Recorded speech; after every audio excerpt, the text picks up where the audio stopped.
Hello everyone, welcome to my class. Today I'm here with a new topic, that is plasma membrane, right?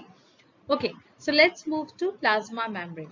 If we talk about plasma membrane, it is the outermost covering of the cell. Now what is outermost covering? If I draw the cell here, say this is a cell and this is the nucleus, right?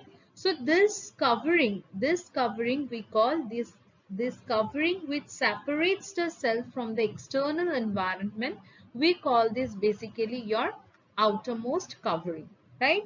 It is also known as cell membrane. It is selectively permeable. That means it allows only some kind of particles to move inside the cell, right? So it allows what kind of particles to move inside the cell? It allows basically hydro what hydrophobic particles which are water insoluble, right? So this act as a selectively permeable and this becomes impermeable for water soluble molecules, right?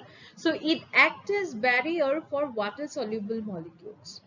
The membrane potential, and one more thing, those particles, how they enter to the cell, then if the plasma membrane is not allowing the water soluble particles to move inside the cell, then how these particles are coming inside the cell?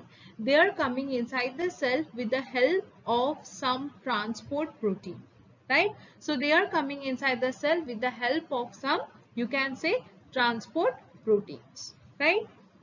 Next, if we talk about the membrane potential is means what?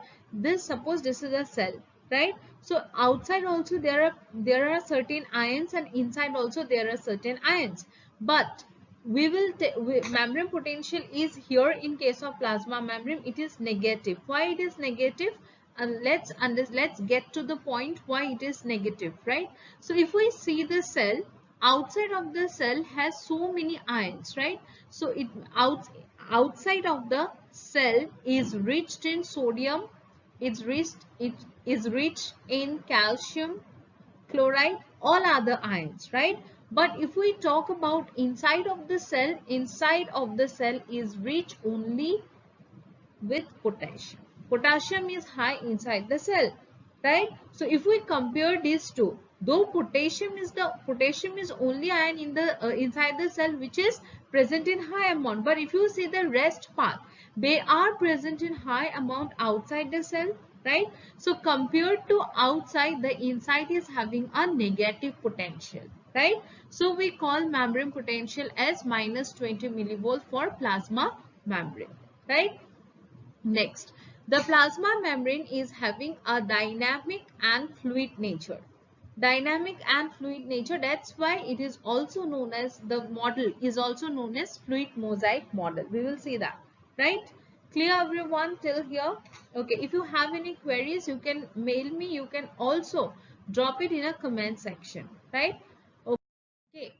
So if these are the models basically, so if we talk about the models of the plasma membrane, so you can see the plasma membrane models, right? So this we call Overton model. Overton model describes that plasma membrane is made up of lipid. Only it is made up of lipid layer, right? It do not explains about the transportation of ion. It simply say that plasma membrane is made up of lipid. Finished, right? Coming to Danile and Davidson model, here it explains that the plasma membrane, it explains plasma membrane as a sandwich model. That means what? The lipid is inside the two layers of the protein. So it is called lipid is sandwiched in between the protein layer. So this is called sandwich model, right? Next, if we talk about Robertson model, this describes the unit membrane model. Unit membrane model means what? So this is protein, this is protein, this is, you can say, lipid, and this is again protein, right? So it says that this protein is having 20 angstrom, this is 35, and this is again 20 angstrom, right? So it gives a particular, you can say, it defines the thickness of each layer, right? If we talk about fluid mosaic model, which is most accepted theory, most, you can say, accepted model. Which one? Fluid mosaic model, right?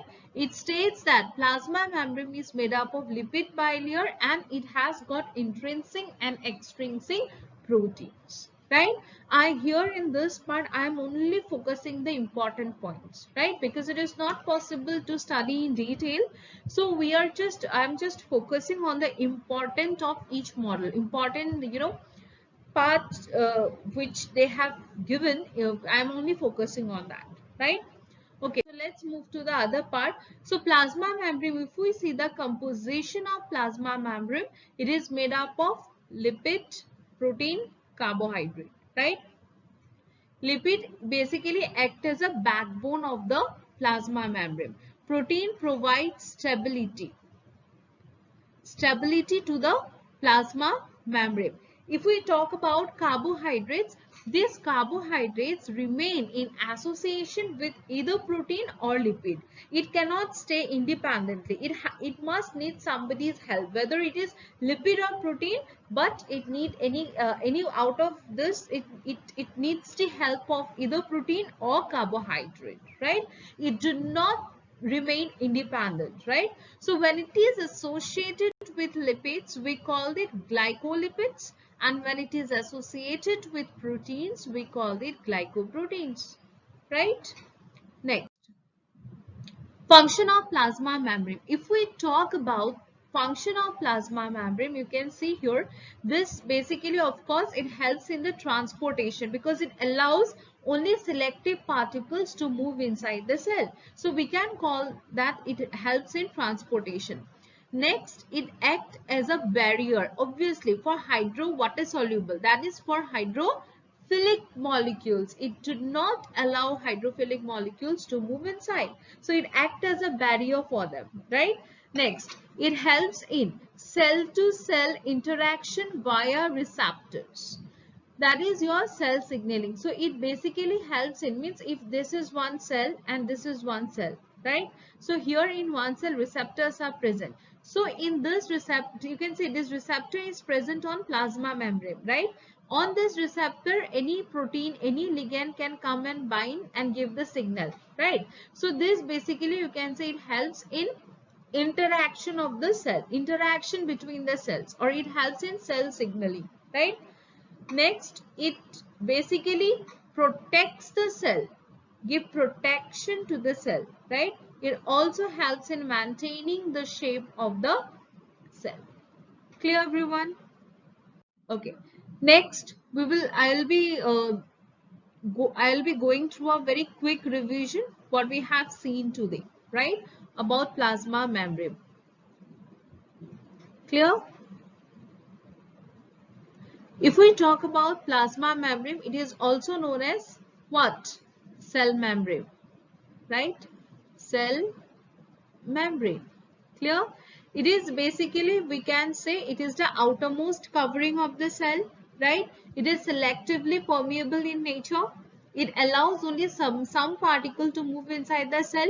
It is impermeable to water-loving particles. The membrane potential of plasma membrane potential is equals to minus 20 millivolt, minus 22, you can also say 200, but we considered it minus 20 millivolt, right? Then apart from this basically, the nature is what? Dynamic and plus fluid. You can say it is dynamic in nature and it has got fluidity, right? So that's why the name is fluid mosaic model. Next is that we have seen so many models like Overton model, which describes that this plasma membrane is made up of lipid layer, right? Danielson and Davidson, they describe that the plasma membrane, they describe the sandwiched model in which lipid is sandwiched in between protein layer, right? So these are protein. Next, we have seen the Robertson model. According to Robertson model, what he told, he gave the thickness about each membrane. According to him, you can say, I'm writing here, according to him, the protein is 20 angstrom, and your lipid layer is 35 angstrom, right? Next, your most accepted model is your fluid mosaic model, right? So what does this fluid mosaic model says? It says that plasma membrane is made up of lipid bilayer, right? It is made up of lipid bilayer plus it has intrinsic protein and extrinsic protein, right? So this is the basics of the plasma membrane. Clear? Next class we will be discussing a detail about the plasma membrane. If you like the video, please hit the like button. Thank you so much, students. Bye bye. Take care.